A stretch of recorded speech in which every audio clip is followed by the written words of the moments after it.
Welcome to part 2 of making our IKEA Pax wardrobes look like built-in units. Last time we had made the support frame for the wardrobes and we're waiting on a third one so that we could install. The third one's now arrived, so let's get to it. The first step was to try and figure out how we were going to actually install these on the base, and unfortunately we ran into some trouble. Turns out that with just how crooked and not square and straight all of our walls and ceiling are, there was just no other way that we were going to be able to make the frame work. So we kind of had to go back to the drawing board. I tried my hardest to make it work, but really there was nothing for it. It just wasn't going to work out. So we decided to go with a different approach, which was to make some wedges and use the wedges to try and brace the wardrobe into place and get it square and level the way we wanted it. More on that later. Before we were able to get to fitting, we had to fix the back piece of one of the old wardrobes that had come away, as it didn't sit flush against the wall before. If you pushed anything back into it, it would just push the hardboard out of the back of the frame of the wardrobe.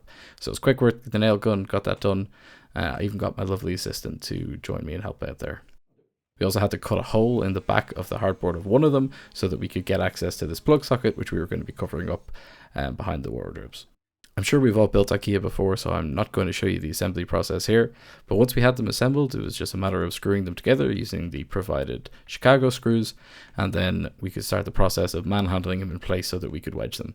We really struggled with this. We weren't sure if it was going to work, but eventually a lot of manhandling and a lot of taps with the hammer, we got the wedges in and the wardrobes were in place really solidly. We're really happy with how we managed to get these fit. Next steps are going to be all of the decorative trim and then the paint, which should really finish off the built-in look. So stay tuned for the next one.